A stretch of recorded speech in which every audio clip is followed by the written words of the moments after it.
Hey guys, we're in chapter 5 now. We're talking about mean value theorem and Rolle's theorem today. We're going to use these graphs to discover some of the conditions for the mean value theorem.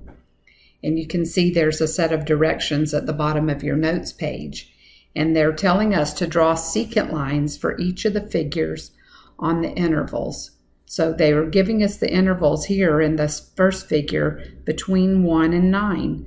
I've pre-drawn my secant lines because I'm not really good at drawing secant lines on my smartboard. So there's one secant line. Here's another secant line for figure 2.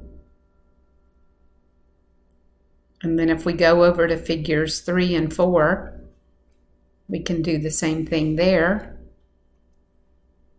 Whoop, I lost figures 3 and 4, didn't I? Oh, here they are. Figure 3, I've got two different places where we could have a secant line, either between 5 and 10 or between 1 and 5.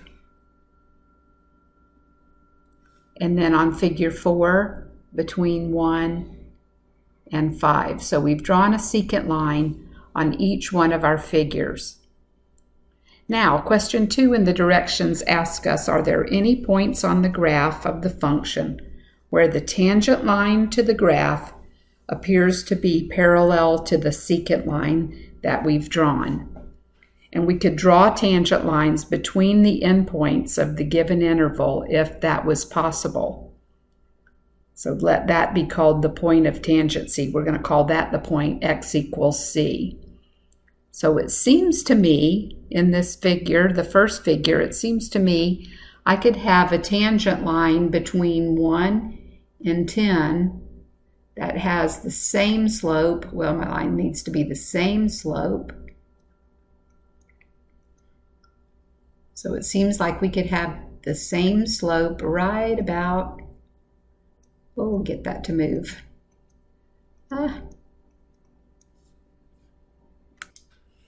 Okay, it seems like we could have a tangent line right about 2.5 and another one over here right about, I don't know, 7 point something.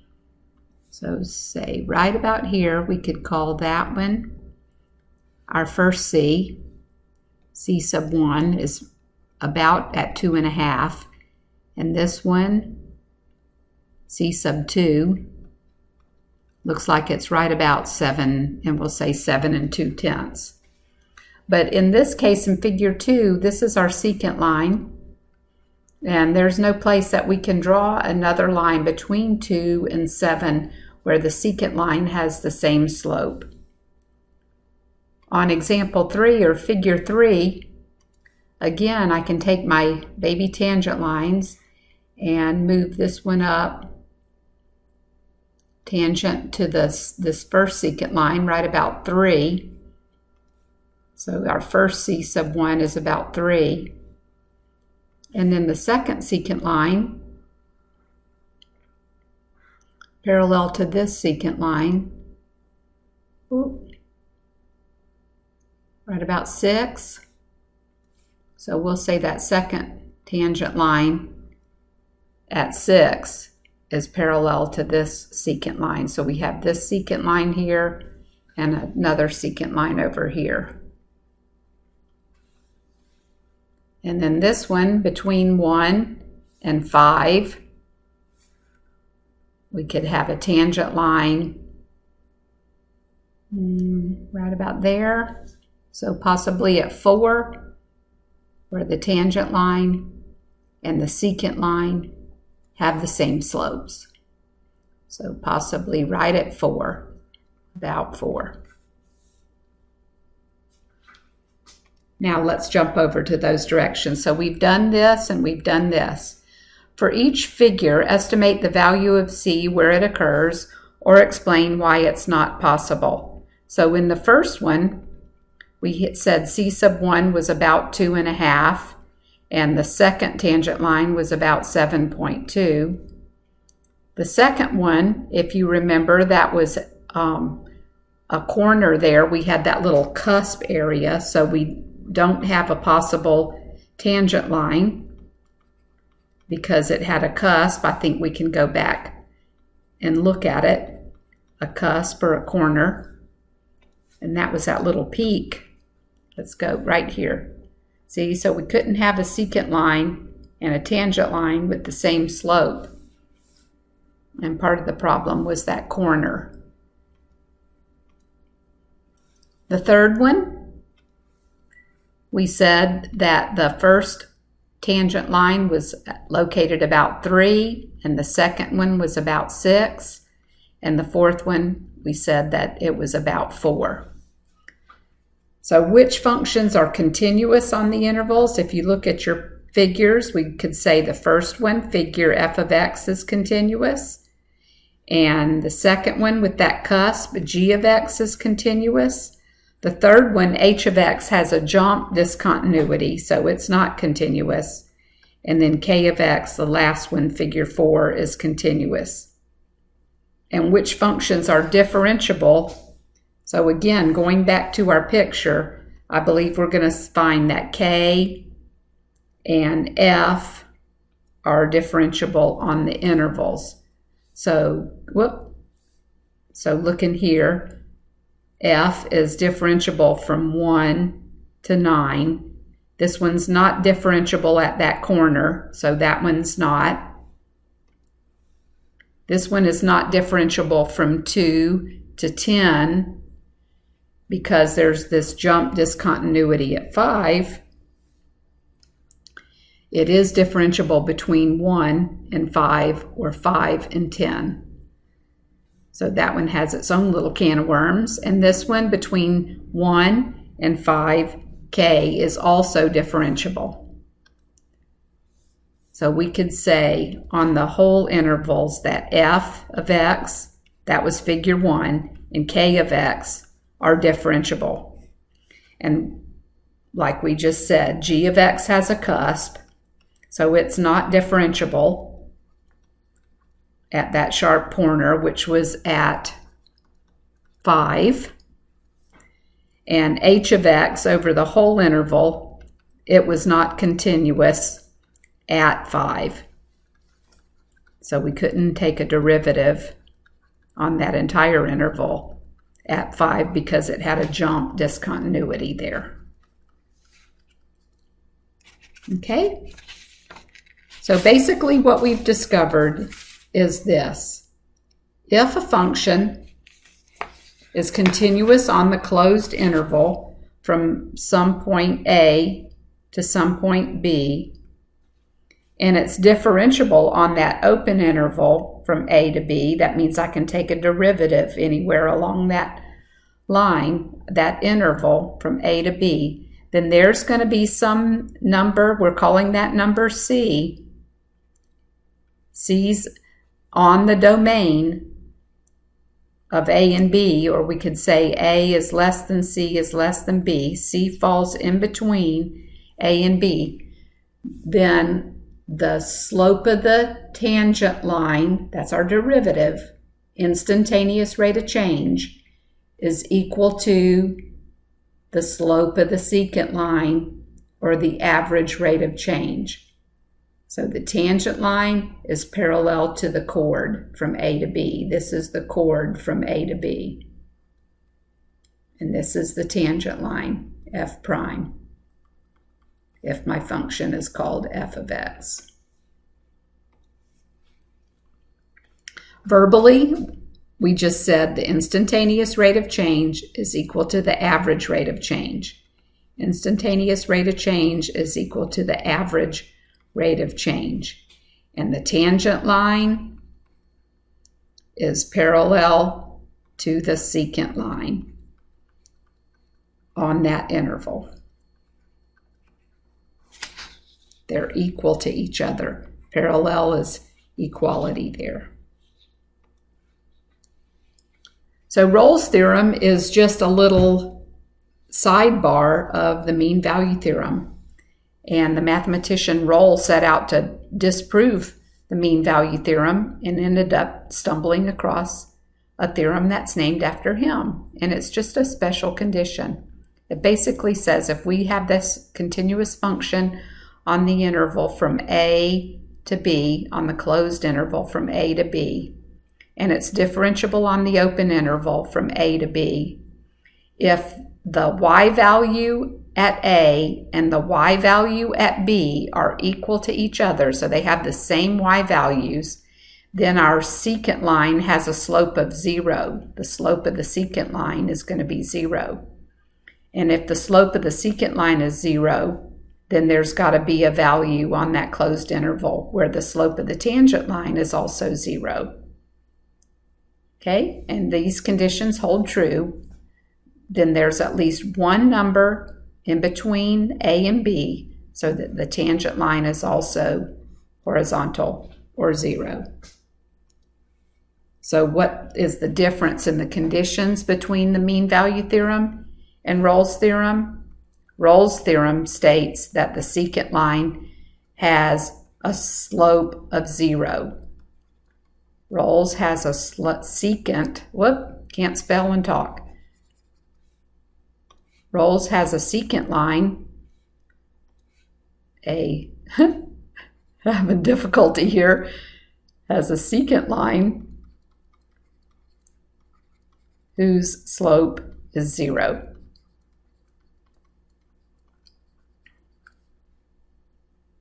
And what does Rolle's theorem tell you must exist? Those are pretty strong words, on an interval. So what do we know about secant tangent lines being 0?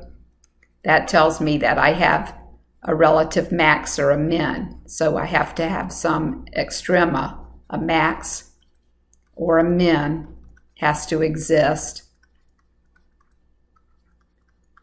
if that first condition holds true, that the secant line is 0 on a continuous differentiable function, then the tangent line is 0. This one I pre-drew, again, because I have difficulty on my tablet and my smartboard. So we plotted the points 0, 1, 2, 4, 4, 8, 6, 12, 7, 13, 9, 11, 11, 8, 13, 6, 15, 8, and 17, 14. And we sketched the differentiable continuous function. So we knew that this was not discrete data, that it was a continuous function. It looks something along those lines.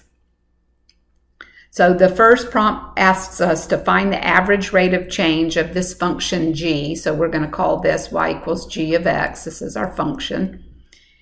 And we want to look on the interval between 2 and 9. So at 2, we've got the value 2, 4. And at 9, we have the value 9, 11. So we're going to calculate the slope of that secant line right there. So the average rate of change between the f of 9 minus the f of 2 over 9 minus 2 is going to give us 11 minus 4 over 9 minus 2. And 7 divided by 7 gives me an average rate of change of 1. So is the derivative for part B, is the derivative at 6 equal to the slope of the secant line from part A? So we want to ask ourselves, is g prime of 6 equal to 1? That's our question. So back to the picture. The g prime of 6, I think you can see it here, at g prime of 6, I drew a tangent line at 6, so I know I have the point 6, 12, and I'm really close to that point there, but maybe closer to this point, so let's use that point, 4, 8. Using 4, 8, oh, that's not 8. 4, 9. Don't let me make a mistake. So using the point 4, 9 and 6, 12, we want to calculate, this is our estimate, the f of 6 minus the f of 4 over 6 minus 4. So this was 12 minus 9 divided by 6 minus 4. So 3 over 2. Are they equal? No, they're not equal because 3 over 2 is not equal to 1. Now, part C, does Rolle's theorem apply on the interval from 4 to 9? And how would you know? So back to the picture. Between 4 and 9, that's here. No, we know that that doesn't hold true because we couldn't get a 0 slope there. No, and I'm abbreviating here. I know that I can't get a 0 slope because the y value at 4 is not the same as the y value at 9. So that means that the need a little bit more space here. That means that the f of 9 minus the f of 4 divided by 9 minus 4, so the average rate of change is not going to be 0. And I'm doing this because these are the ways to justify when I have a free response question on the FRQs. So is there another interval where Rolle's theorem applies, and could you justify that? So going back to the picture, is there another place where we could get a 0 tangent line? So I believe there is. If I move this tangent line, I can spot one right here. Do you see it? Right there. So in between 4 and what's this, 11? In between 4 and 11, we should be able to find a place on our graph where somewhere up in here, maybe right there, that could have been our high point. We really don't know, but I drew it up a little bit higher, so somewhere in there. And then to justify that, we could say something along the lines of this. You don't have to say it exactly like I am. I could say, yes, Rolle's theorem applies. Abbreviating here. Rolle's theorem can be applied on the interval. Oh, I think there might be another one. Hold on a minute. I'm looking at my picture here. I'll see another one. If we kept going across here, I could apply it right there too, in between 11 and 15. I could also find another place here.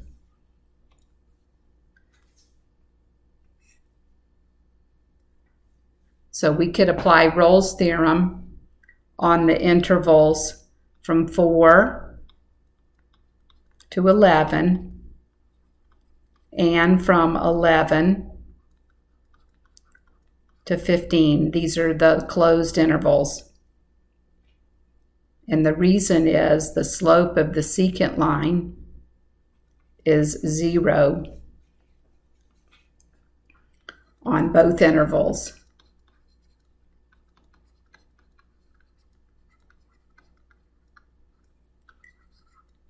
G is a continuous function because they told us that. Those were the conditions. And differentiable.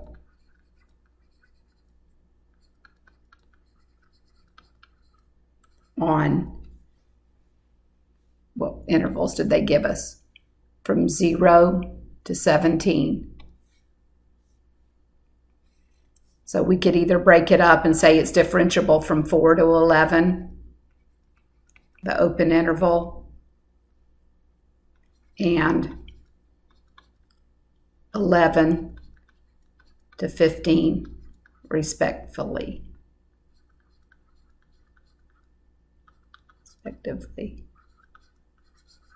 Respectively. Okay. Now here's a few more thoughts. The mean value theorem guarantees that at some point on that closed interval from A to B, the tangent line will be parallel to the secant line for that interval.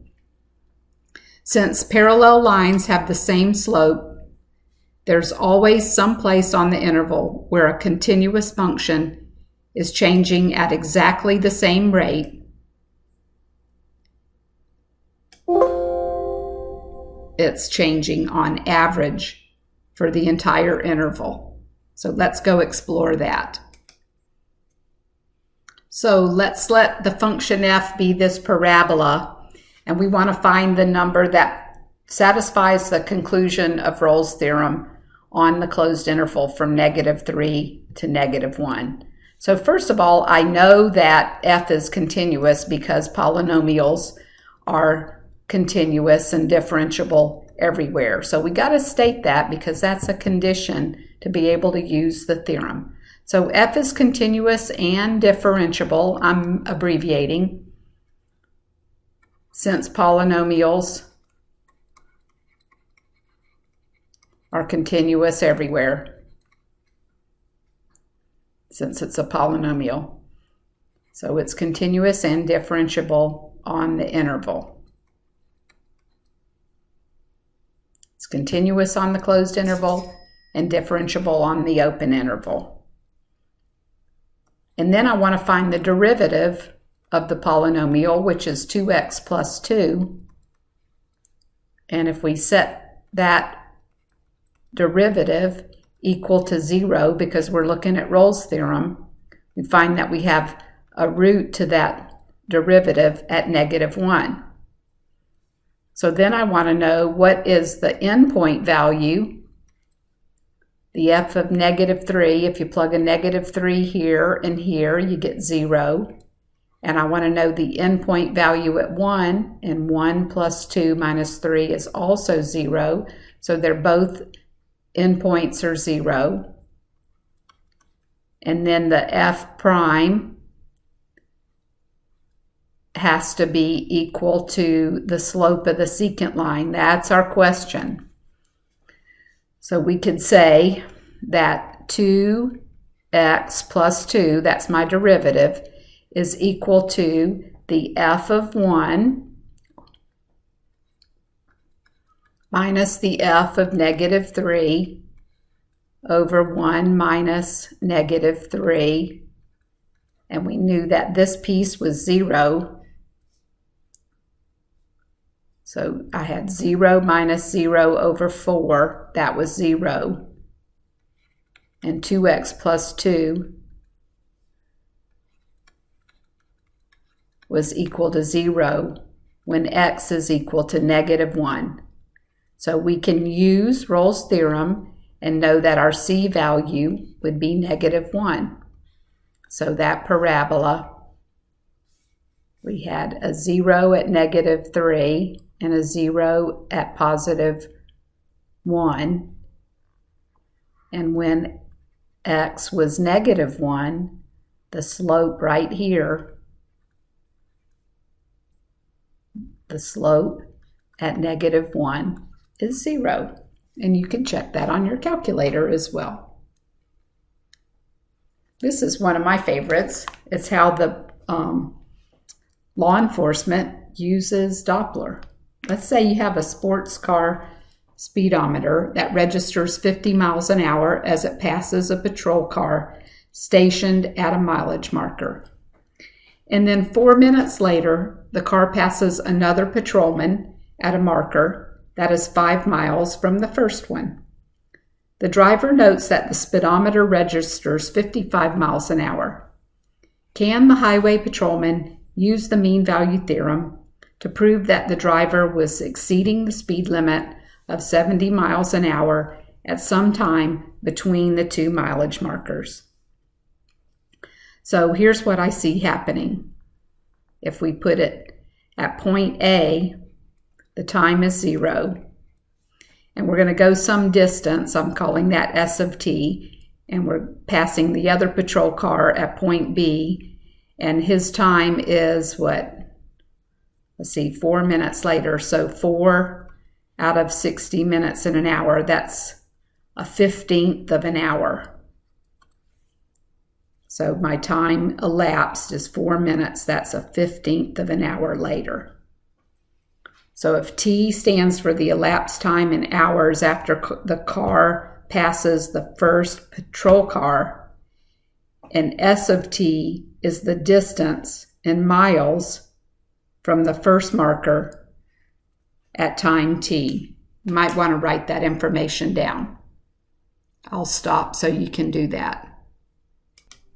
Okay, so I've said that again here. And now we want to use the theorem, mean value theorem. So I want to find the average velocity, or the average rate of change. That's the S of the final time minus the distance of the initial time divided out over that time interval from start to finish. So the S of the ending, where did he go? He traveled the 50 miles an hour. The driver notes the speedometer was 55. He traveled 5 miles, right?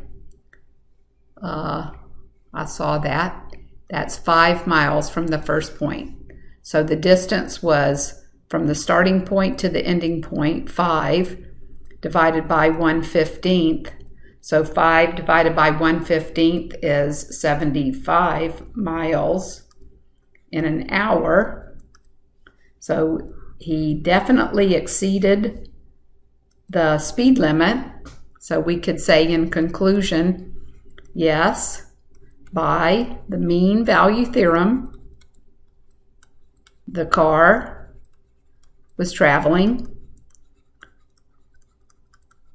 at 75 miles per hour at least once on that 4 minute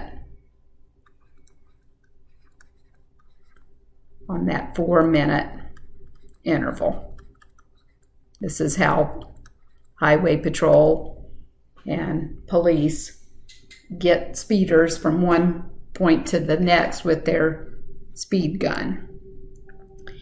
Here's an algebraic example. Let's let 5 minus 4 divided by x. We want to find the interval in 1, 4. We want to find that C value where it's guaranteed to be the slope of the secant line from 1 to 4. Where is the point between 1 and 4 where the tangent line is the same slope as the secant line? I'm going to take a wild guess and say it's 2 just from looking at it. So we want the f of 4, the change in y divided by the change in x to be the derivative. Well, this derivative is 4 over x squared, right? Because we have negative 4x to the negative 1 and 5. If that's my function, the derivative of 5 is gone, and this is positive 4x to the negative 2. So my slope here looks like 1, 2, 3, 1, 2, 3. Rise over run is 3 divided by 3. So that slope is 1. The average rate of change is 1. X squared is 4. When x is positive 2 or negative 2, but we're looking on the interval 1 to 4. And 2 is on our interval, but negative 2 is not on our interval. So we could say that only positive 2 satisfies the mean value theorem on that interval that they gave us, the open interval from 1 to 4. So we found the C value where the slope of the secant line and the slope of the tangent line are the same. They're both 4. That happens at positive 2. C equals 2. Okay, got the hang of this? This is pretty easy. And here I'm kind of summarizing for you. The mean value theorem allows us to identify exactly where a graph rises or falls. Functions with positive derivatives are increasing functions, and functions with negative derivatives are decreasing functions. And you can use your calculator here. If you have 4x squared minus x to the fourth, you know that first of all, it's going to be continuous and differentiable because again, it's a polynomial. So you would want to state that our f of x is continuous and differentiable everywhere because polynomials are continuous and differentiable everywhere. And graphically, if you checked on it, I'm not going to take my calculator out, but I can tell you I know what it looks like. It's an upside down fourth degree polynomial, and we're going to find out that there's a location here, here, and at the origin where we can use Rolle's theorem. So this is a graphic look at it. Right? We just want to know where is that, and I believe it's at the origin. So second thing I want to do is figure out where is the function 0. So factoring out a negative x squared leaves us x squared minus 4, and I know that I have roots at 0, negative 2, and positive 2. So this would be positive 2, this would be negative 2, and this would be at 0. Then we want to find the derivative. So where's the derivative? That would be 8x minus 4x cubed. And then solving our derivative, because we're using Rolle's theorem, we want to solve our derivative for 0, because I have to have the endpoint from here to here, or from here to here, be 0. So my zeros are my critical numbers at 0, and then x squared minus 2 would give me negative square root of 2 and positive square root of 2. And like I said, these are my critical values or critical numbers for the derivative. So this was important that we know this. So back here, I've got a tangent line at square root of 2 and a tangent line at negative square root of 2 and another tangent line at the origin. So we could say this is C1, C2, and C3. 3 locations where Rolle's theorem would apply. So you want to write some kind of conclusion here. So we could say for the interval between negative 2 and positive 2, Rolle's theorem applies for negative square root of 2, 0, and positive square root of 2. So we had 3 different c values, or x values if you want. Then our last example, I believe, determine whether sine of 2x plus 2x satisfies the hypothesis of the mean value theorem on the interval from 0 to pi. And if it does, find all the numbers in that open interval where the derivative and the secant line are the same. So we know that sine functions are continuous everywhere, and polynomial functions are continuous everywhere, and they're differentiable everywhere. So we need to state that they're continuous and differentiable. And then I want to check mean value theorem. So I want to check the endpoints. What's the g of 0? So the sine of 0 plus 2 times 0 is 0. And what's the other end? That would be the y value at pi. So the sine at 2 pi is 0 plus 2 times pi. would be 0 plus 2 pi. So we know our endpoints. We need our derivative. The derivative of sine of 2x is 2 cosine of 2x, and the derivative of 2x is 2. So we need to know what those zeros are. So I'm thinking about the cosine of 2x is equal to 0, where cosine is 0, and cosine 0 at pi over 2 and at 3 pi over 2. And we're solving for our double angle 2x, so our double angle is 0 at pi over 4 and 3 pi over 4 on that closed interval from 0 to pi. Okay, so knowing that information, we can say that the secant line between 0 and pi is equal to the tangent line. So we're looking for that. Where does that happen? So our endpoints are 2 pi minus 0 over pi minus 0, and we had 2 times the cosine of 2x plus 1. So I'm taking this derivative here and factoring out the 2 from both terms.